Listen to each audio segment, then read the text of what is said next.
YouTube whole thing.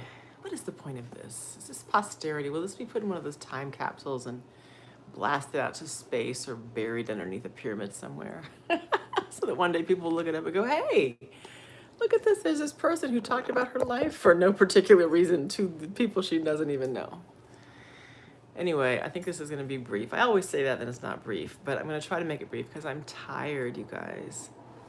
So I am back in California, back at the ranch. And I just wanted to hop on real quick and discuss a little bit about my experience, the travel experience, the immediate sensations I had about coming back to the US. My fatigue, my overwhelming fatigue. Hello, everybody. I'm back in Cali. I'm back in Oakland, in fact. And it's weird. It felt very, very strange coming back here. Last I checked in was yesterday in the airport in Santo Domingo. I was sitting down. I had a vodka tonic because it's like, oh, you're at this gate. Now you're across the airport at that gate. Okay, now it says it's a flight to Miami. My flight was going through Atlanta. So I'm like, all right, well, there's all these people. I guess it's my turn to wait. You know, there's all of that, all this like changing information and confusion. So then I get this text on my phone. I love you too. Thank you. I get this message on my phone while I'm sitting doing a YouTube thing saying your flight's leaving. I'm like, oh, let me go. And I go to the same gate where I was before that said Miami, and it still says Miami. And I said, well, wait, where's my flight? No, this is the right gate. It's just the information's wrong. So I was like, well, that's stupid. So I'm the very last person to get on the plane. It's completely full. Everybody's sitting down like they're ready to go. And I just was like, oh my gosh. So thank God I ran over there. So I'm trying to like, put my little carry-on in the overhead thing.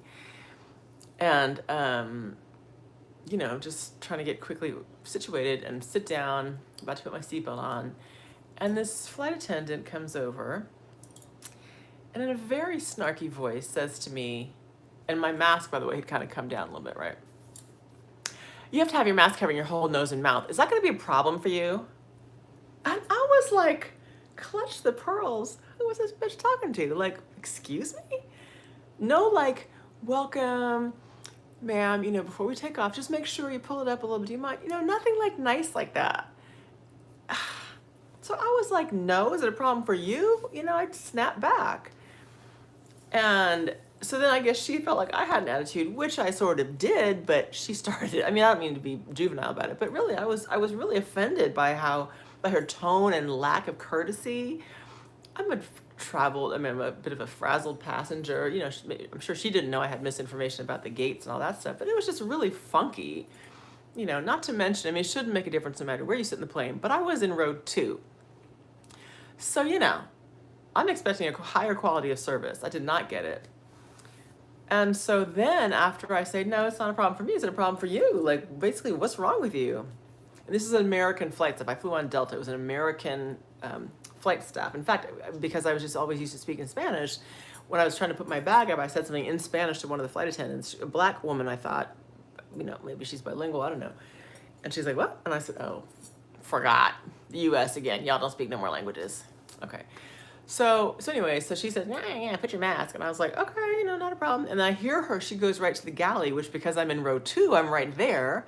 And I hear her say to the other person, oh yeah, that woman in row 2 just said to me, and she repeated everything in the same snarky tone. And I was like, I can hear you. Like, I'm right here. I can hear you. And so the woman, I don't like to make a big deal of this, but she was a white woman, an older white woman, Karen-y kind of, right? So I was like, what is her deal? So then the younger black woman comes out that I had asked about my luggage, comes over to me and she's like, ma'am, can I just please ask you, we really don't want to have any stress on this flight, and if you could just please do what we ask you to do. And I'm thinking, I haven't done anything. I sat down. I'm trying to put on my seatbelt. That's it. There's this presumption that I'm here to like cause a problem, and I fly all the time. I don't have an issue with wearing the mask. I get it. I don't like it, but I do what I have to do, right? I'm not like, I wasn't causing any trouble. So it was just a really weird, like, out the gate. Here we go. Here's entry to the US, all this drama. So I'm like, and even the guy next to me was like, I'm in California. Even the guy sitting next to me was like, she was really fine. You know, he spoke up for me, and I was like, thank you. And he like kind of rubbed my arm, like, it's okay. And he said, yeah, I got the same crazy gate information and whatever. And I was like, oh my God, is this what's about to happen? So anyway, the flights, you know, it was okay. They were snarky to me on the flight still. At one point, I got up to use the bathroom. And again, it was like, you know, 5 steps forward. So I go to the front bathroom. And the black woman says, oh, this bathroom isn't working now. You have to go to the back. Just like that. I didn't ask any questions. So I turned around, I walked all the way back to the back of the plane, use the bathroom, come back, you know, 2-3 minutes later max, whatever. And I see now people going in and out of the bathroom in the front. So I'm like, didn't she just say this bathroom's not working? So I go right back to her and I say, excuse me, I thought there was a problem with this bathroom. Oh, well, it was clogged, but now it's working. And I was like, really? So she couldn't have just said to me, oh, if you don't mind, you can hold 1 second, or you have the option of going to the back. There was none of that. You need to go to the back, is how she put it. I was like, okay. And then she goes, oh, but it wasn't anything personal. And I was like, so then I looked at her name tag and the other one's name tag. Didn't say a word to them. I just looked, and she's like, you know what? And then she stands up. She's like, you know what? We really would appreciate if you would just stop being so rude. I'm like, I haven't even said anything to these people. I swear to you, I'm not combative. I'm not confrontational. But just, well, it's not racism because one of them was black. And I'm like, I just didn't know what was wrong. Like, what is it? You know, I'm a positive person. I'm not trying to start any problems. But I'm just telling you, that's how my trip got off, off the start that it got off to. Then we get to Atlanta, you know, it's all, it's like clink, clink, clink, clink, you know, rules, rules, rules. I'm going through, you know, I have global entry, so I don't wait in any of those lines. We're like, it looked like 200 people in line to get through customs. I mean, just so many people. There was nobody in global entry. So I sailed through, no line. They're like, you know, welcome home, whatever. And then as I'm getting all my bags, well, first of all, I picked up one of the heavy bags, strap broke. They had broken something on the plane, whatever. Not a big deal. Or, you know, the cargo. So I'm struggling with these bags, heavy.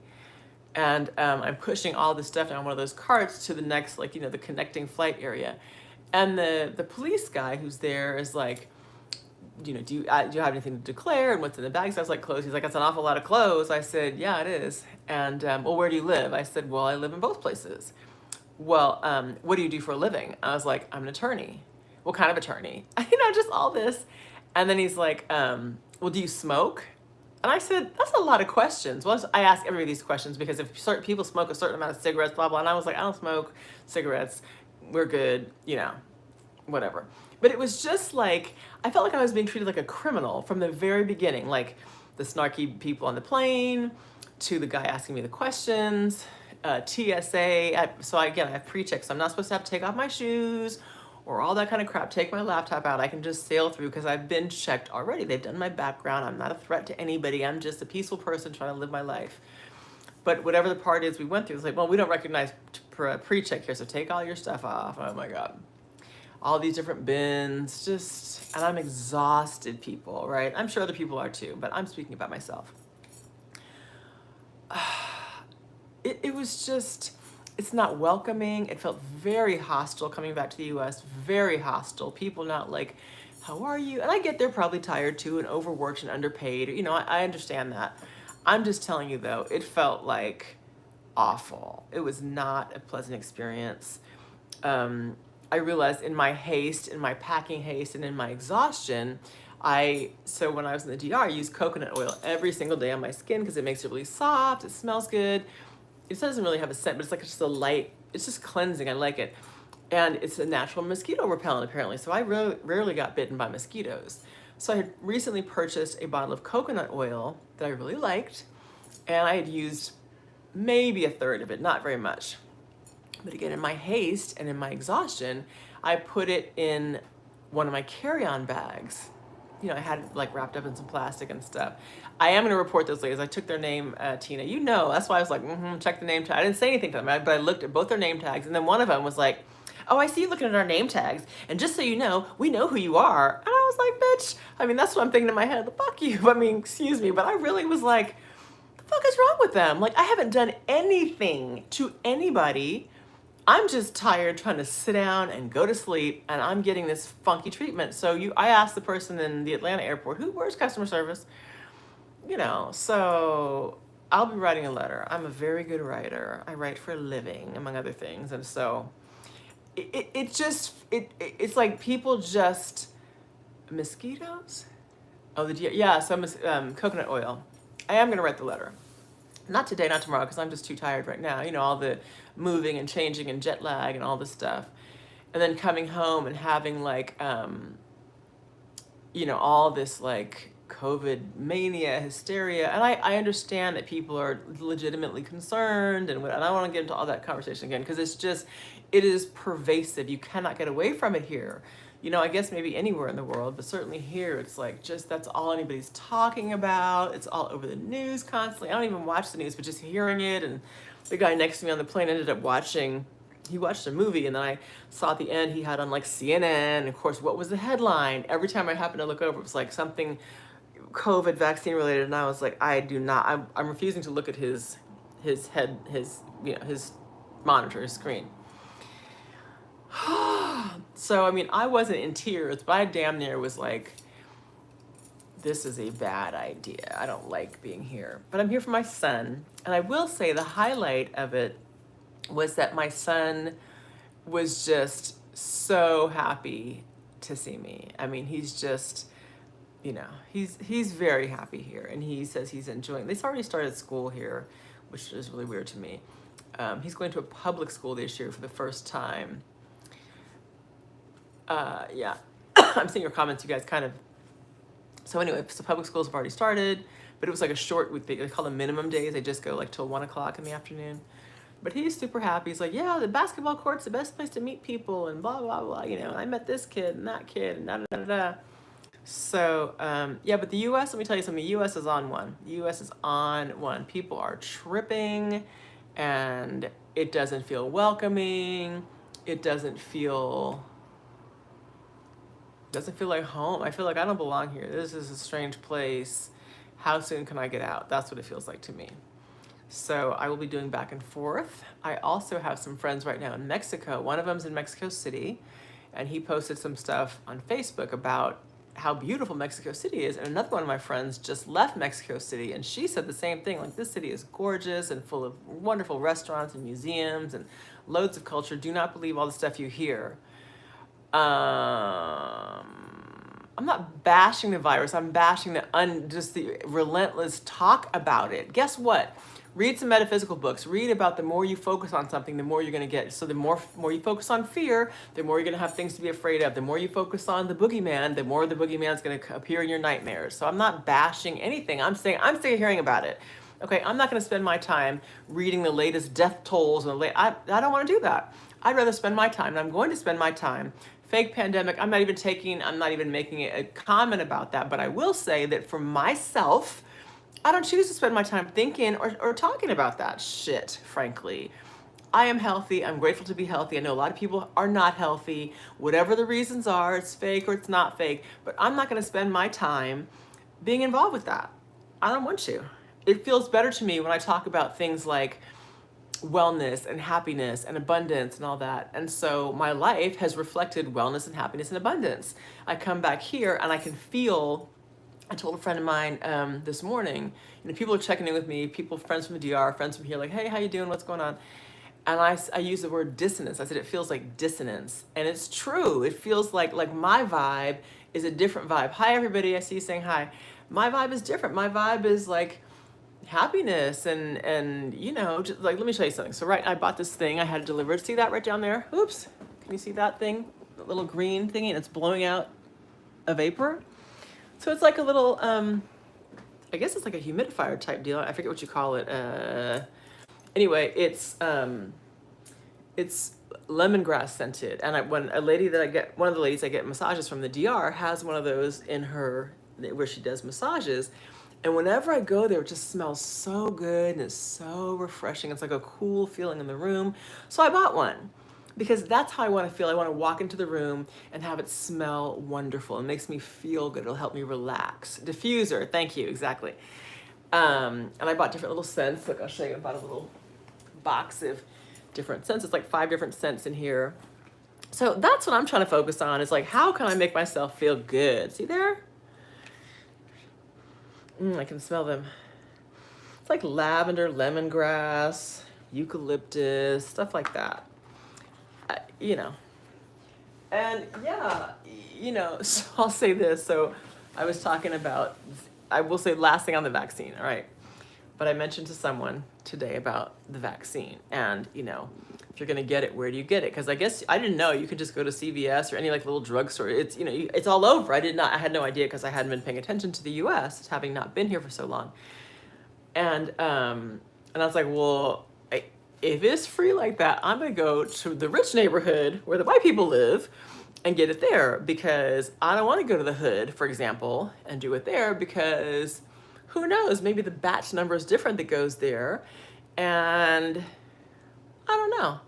The person was like, oh, please give me a break. And I was like, have you heard of the Tuskegee experiment? And my son was there, and I explained what that was to him, and I was like, that it's real, you know. So anyway, I don't want to say anything else about that, because like I said, I would rather focus on my diffuser and how good it smells in my room, and just reacclimating.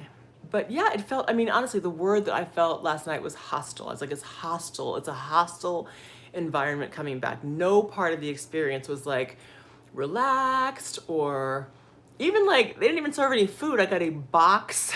At one point, this lady held up, you can have this box or that box of like some cheese and crackers type stuff with gummy bears and just some shit, you know, like, can I get a piece of fruit? Can you give me anything that's like living, gonna nurture my body? Can I get some living enzymes in there? No, it's just, it's all crap, you know. And of course I was thinking about, oh, all the fresh fruit you get, you know, in different places. And anyway, so there's some friends. I told her I was talking about Mexico City. Apparently it's very beautiful.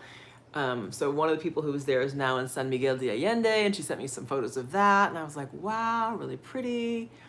And so, you know, maybe I'll take the show on the road for a little bit and, you know, be home for a bit, and then if I can get out, go visit someplace else in the world. Why not? Why not? You know, if it's gonna be remote again, let's be real remote and see what else we can do.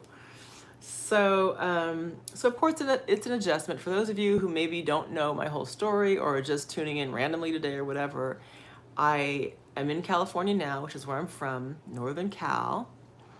And 3.5 years ago, I moved from here. I did a video, if you go way back to the beginning, my very first video is called Day One. My hair was a whole lot shorter. And I, you know, was just talking about, oh, I'm gonna do this thing and whatever. And so I'm back now in California after spending 3.5 really wonderful, interesting years in the Dominican Republic. And people are like, why would you come back? I saw the comment, why would you come back to this dump? Because my son is here. And because my son is my most important priority. And because if he is happy, I'm gonna support his happiness. And it's a stark difference. He was not really loving and thriving in the Dominican Republic. So I'm gonna do what I need to do for him. Now, trust me, if it goes sideways somehow and we have to like rip up out of here, trust and believe, we're out. And if I got a married Dominican, I already know who that's gonna be. I got a plan of action, you know, or whoever. I mean, you know, I don't think it's gonna come to that, not right now, but I'm here to support my child. I'm here to support my child. And yes, of course, I'm fully aware of how the U.S. treats not just Black people, but its citizens, you know. And frankly, it's not really, it doesn't matter at this point if you're Black, white, even if you're so-called rich. I mean, we're talking about a level of power and gluttony for power that is so small. There's so few people who are really controlling like the global financial system. There's an agenda. I mean, yeah, do I believe that stuff? I do. And it's not like a theory, conspiracy theory. It's documented. It's well documented, history and everything. So I don't intend to live in the U.S. forever. I certainly don't. I mean, I didn't intend to come back. I'm not even going to be back full time. I will be doing some in and out for sure. And I'm going to pay close attention to how my son's doing. Exactly, supporting my son. Like, what are you guys thinking? Like, why would I not? I'm a mother first and foremost. I'm a mother. Well, I'm a woman. I'm me, right? And I have to be happy and healthy. But I also have to make sure that he's happy and healthy. And part of what's going to if my cup is not full, I said this before, if I'm not okay, I can't help anybody else, right? And so what I need to do to make sure I'm okay is make sure I have peace of mind, that I'm balanced, that I'm healthy, that I am, all that. So I've already thought about, where am I going to go find nature here, right? In the DR, it's easy. I step outside my door and it's everywhere. Here, it's a little different. But I can go up into, the woods on a walking trail, or go to, there's beach here, but it's certainly very different, right? Go to a river, go away for a weekend. There's things I can do, and I will, to maintain that equilibrium that I feel. And I don't, there's not a whole lot that I'm aware of socially going on anyway. I don't need to be social. I'm good. I have, I can connect as much as I want to, but that's not my purpose in being here. My purpose is to support my child, make sure he's well, and then we do whatever the next step is. But like I said, I have to be well first, make sure he's okay. It feels, the adjustment has been stark. I feel like I got slapped in the face with coming back here, which is why I'm talking about it. So I actually just had a phone call a few minutes ago from a former client, I guess maybe still a current client, but it's for sure a former client, who reminded me that she's subscribed to my channel. And she said, I've been watching your videos. And I was like, oh, I totally forgot. But that how, in some ways, I guess it's been helpful to see some of this stuff.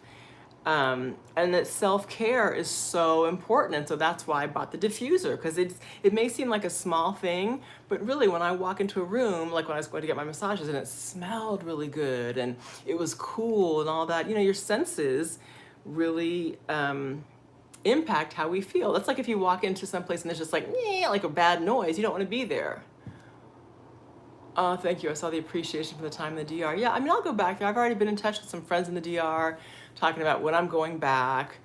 Family first. You see what I'm saying? Do you see, people, how could you question my commitment to my child? It's ridiculous. Listen, if my child was on the moon, I'm going to get him. If he's in the pit of hell, heaven forbid, and that's maybe a bad example, but you hear me, I'm his mama. I'm gonna make sure he's okay, and he's great here. And so it's gonna be okay. And the beautiful part also is that he's had this amazing experience at the tender age of 11 only. He's lived outside of the country for 3 years. He's been to 8 countries already. Some people in their lifetime never get that, right? And we're talking about, where do you want to go next? And where do you want to go to high school, meaning another country. So, he speaks 3 languages already. You know what I'm saying? So that's what we're doing here. Listen, I have a plan. I'm not willy-nilly in this. I'm a thoughtful person. And this is part of the road to where I want to go. Now, would I have chosen this? No. My child's father is not really involved in his life, and I've said before, I don't really comment a lot on that, because I don't feel like that's for me to comment on. That's someone else's decision, what he does or doesn't do, and that's going to be for him to live with. But he's not really a part of it. And from my perspective, that's his loss, because I have a wonderful son. In fact, I thought about, maybe I'll do a video so he knows my impressions of the US and the DR, and his impressions of the US and the DR, and you can see the comparison, who's smiling, who's not smiling. But yeah, I'm building a human being here, and I need him to be at his best, and I need for me to be at my best. So I have some things in place. I do plan to go back to the DR probably, I was thinking late next month, depends on some other, factors here in terms of people's schedules and things. But yeah, so it's not totally over. I have some business dealings there. I've got plenty of friends there. I have a community of people. And I'm becoming a lot more selective about the people that I let into my space, into my life, into my sphere. Because, sharing energy with people really makes a difference. You can walk into a room and feel like, ugh, it feels funky in here, or it feels really warm and welcoming, or whatever. And one thing I did learn about the DR is it is a very, very sensory place. It's sensual, because all of your senses are engaged, right? It's beautiful, visually stunning. The music, I was playing some bachata and salsa music today, just feeling that. And so that's really wonderful. The food tastes good, the air smells great. It stimulates all your senses, right? People, the dance culture is very tactile, and sexy dancing, just everything about it is really, it stimulates you. So, thank you guys.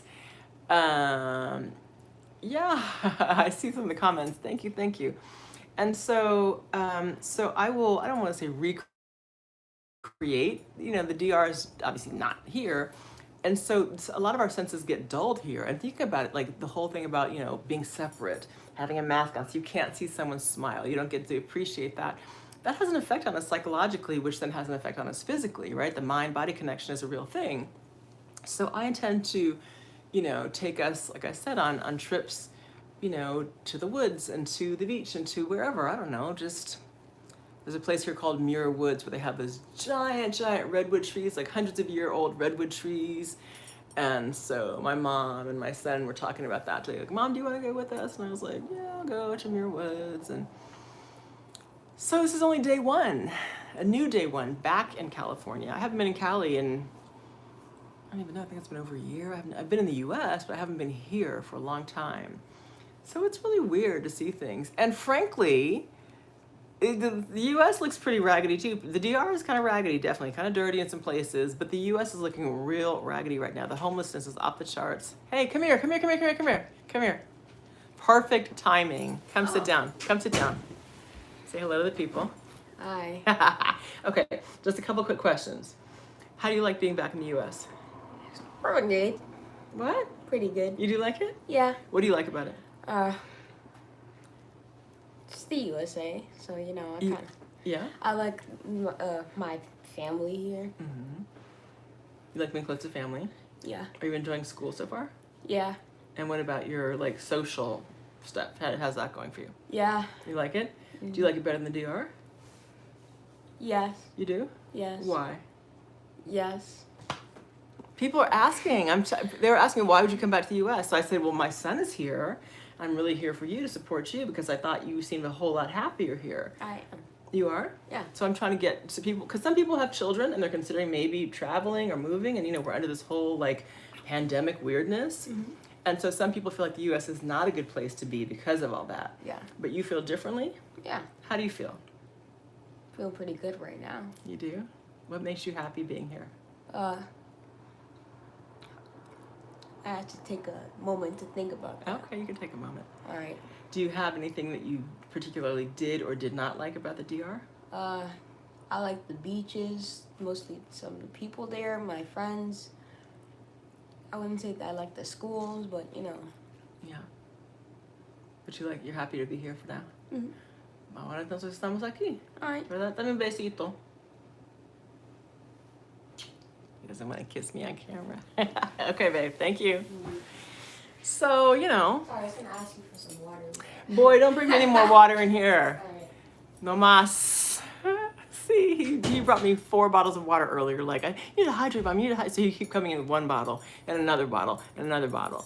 So, not super, super talkative in a way. He's a kid, but he's happy. And so that's job 1. Anyway, what else can I share with you?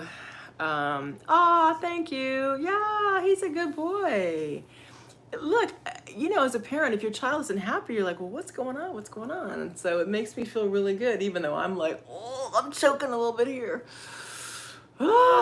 It's a short term. Oh, I know what I was going to say. So I posted today on my community page, I saw something that someone else posted someplace, a thing about, difficult journeys often lead to great results or something like that. It was grammatically incorrect, by the way. I did see that. But the sentiment is what I like, that it's not always easy. Aaron, shut up, Aaron. Get off my page, Aaron. You know why I came back. I'm just had this whole conversation is about I came back because of my child. And the point I'm making right now is that no, it's not always easy. This is not an easy transition for me, right? But I'm doing it because I have a greater purpose in mind. I'm not thinking about just today. So I read something, I don't know, many years ago that talked about the Japanese and how one of the reasons their culture has thrived so much through, dynasties and centuries and all that is because they don't think of tomorrow. They think of generations from now. So the actions they take today, how's that going to affect our grandchildren, our great-grandchildren, and their grandchildren? And so they act from that standpoint, not from a more kind of selfish or even just, I know you said you know why, Aaron. It's all love, babe. It's all love.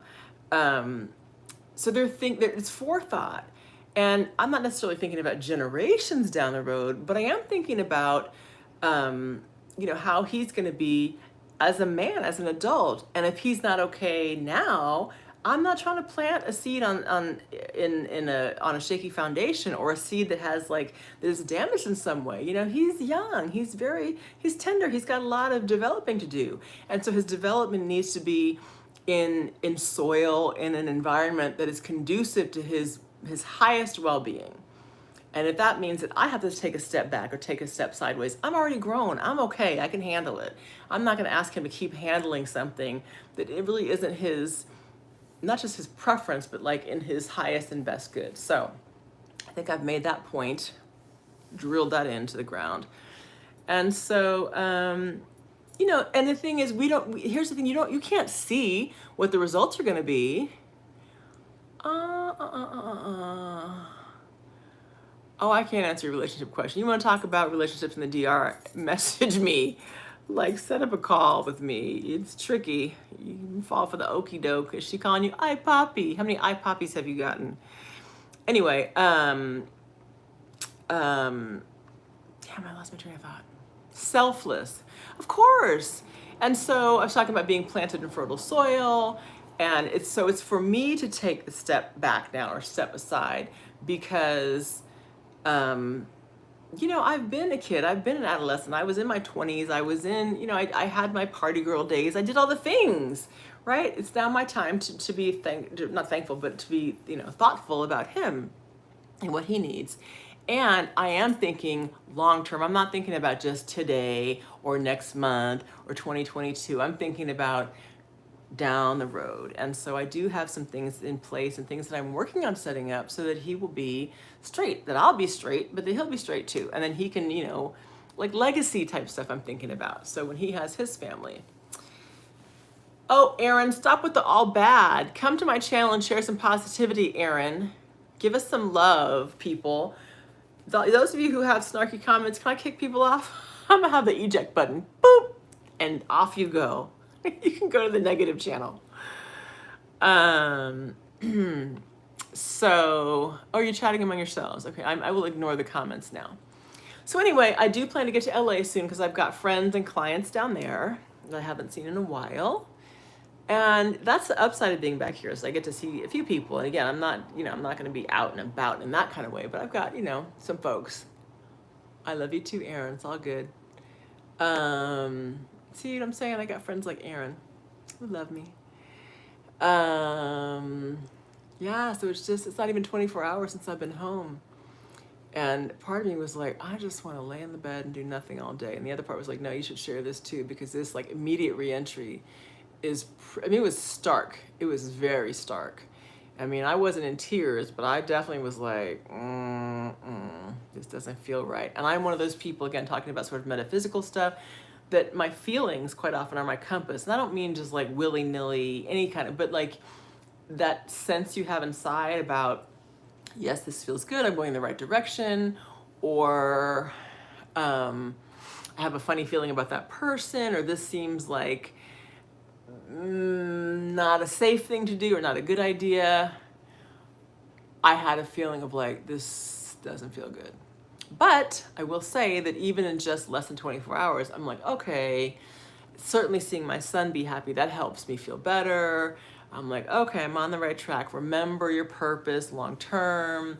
Somebody asked me how long I'll be here. I'll be doing a lot of going back and forth. I am thinking about probably once every other month going there. But I also feel like, again, I might start to look into some other places to visit, just because why not, you know? I mentioned Mexico already because I've got some friends who are in Mexico now in different places. And it's closer for sure than the DR. I love speaking Spanish. I love the language. Aaron, I hear you about the freedom and the nature. Those are the things, you know what? It's funny because maybe I left you a message, Aaron. I left some people messages and I was like, you know what?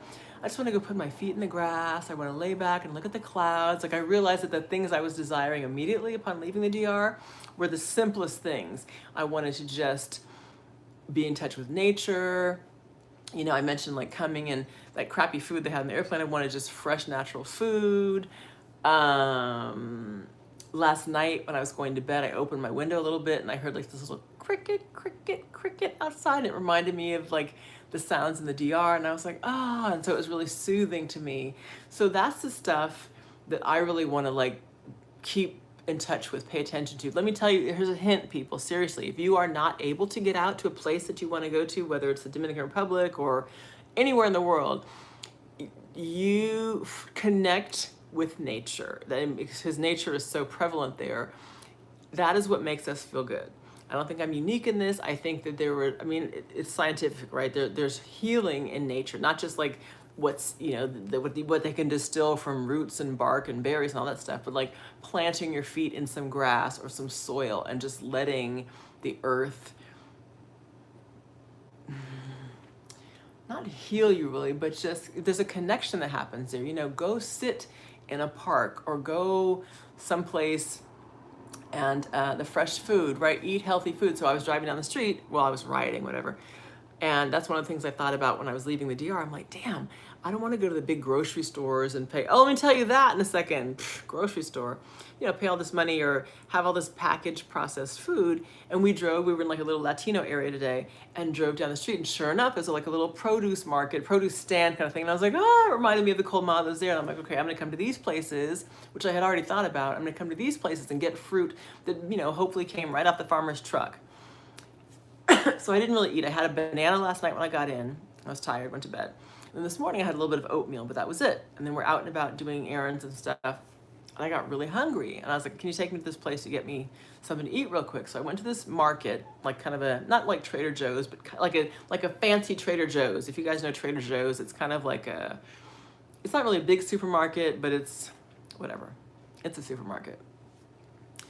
Kind of specialty a little bit. So I go and I get a single banana, one banana, and a bag, where is it? I put it back in the kitchen. A bag of cashews. Cost $10. And I was like, this don't cost $10. This costs 200 pesos max. Because the guineo, the banana, is only like 5 pesos in reality. And the cashews ought to be like, okay, maybe I'll give you 100 pesos for the cashews, and pesos, right, the conversion, which would be like $3, $4 max. And there's $10 and something. And I was like, the US is insane. So, and this is like a place that has like organic foods and stuff. And I just got a regular banana and some cashews. Why is it $10? Because we're just being ripped off right and left. And I was like, no, take me back. So yeah, so I'll be going to like the local, small markets and farmers and getting in touch with nature. I'm just going to try as much as possible to maintain the integrity of what was good for me when I was away. That's the best I can say right now. Now we can check back in a couple of months and see how well I've done. But I just know the peace that I felt inside, that I still feel inside from living the life that I lived for the past 3 years, it really is priceless. I mean, there's no London. I was in London a long time ago. I went to the Queen's Gallery. I wasn't staying too far from Buckingham Palace. I went to the Queen's Gallery and they had a Fabergé egg collection on display at the time. And then they also had like all these like Queen's tiaras and like these big like rubies as big as my fist. And they had signs, little, things that said like this big ruby acquired from India. And I was like, acquired? How much bloodshed did it take for you to acquire that ruby? And all these giant pearls and diamonds acquired from wherever. They murdered a whole bunch of people to get that stuff. But don't get me started on that. Do not get me started on that. But London, I was surprised, is actually pretty fabulous, the city. Send me a ticket. First class, you know how I fly. But anyway, so I saw like the produce markets here. And yes, that's why there's a lot of obesity, because the food is not healthy here. And, the DR has a lot of problems, of course. It's not perfect, but there's no place that's perfect. There's no homeless people, I'll tell you that. Now, I also already have seen homeless people everywhere, and it's just filthy. It's awful here. I mean, there's just so many problems.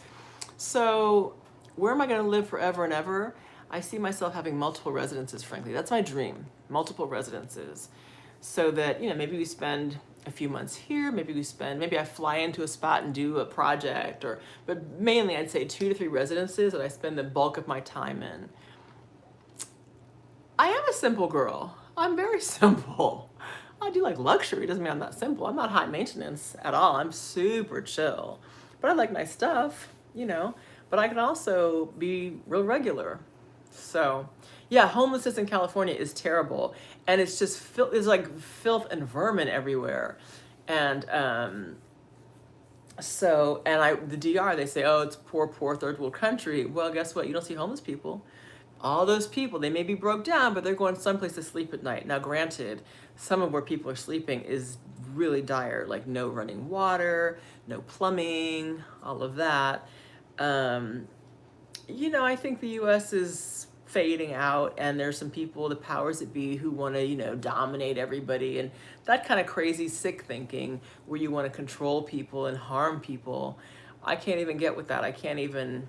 Let's say I don't even want to try to understand what causes it. That's like some demonic stuff. And I've heard people say, oh, it connects to, oh, you're African, okay. Well, African's so general. Where are you from in Africa? There are people, I've heard them say there's connections between this whole thing of pedophilia you've been hearing, like child trafficking and all that stuff. That's connected to the whole monetary system, that's connected to this whole pandemic, that is all these terrible things that are happening are connected. Now, I don't know. I'm just a single person living my life. But whatever it is, I don't want any part of that. I'm interested in having conversations about like high level stuff and how we can make things more beautiful and be positive and happy and blah, blah, blah, stuff like that. I'm more like nature girl. That's who I am. But I like some nice stuff, like flower child. All right, you guys. I think that's it for now. I said it was going to be brief, and now we're over 40 minutes. My goodness gracious.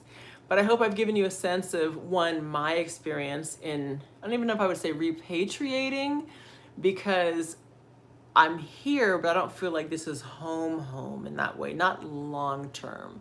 It's a formative place for me, but it's not my last stop. I don't see this being my last stop. I think there's a lot more to explore out there. I have certainly learned there's some beautiful, amazing people. The culture in the DR is wonderful, how connected they are to family. I talked about the sensory elements of it. So we'll see. This is the stop for now. And when I get back to the next plane, I will let you know. Maybe not. All right, I'm tired now. I need to take a little nap or just rest. I've been through a lot of packing and changing and flying and a lot going on. Okay, mi gente. Bueno, hasta la próxima. Les quiero. Hasta luego. Bye, guys. You're welcome. Bye.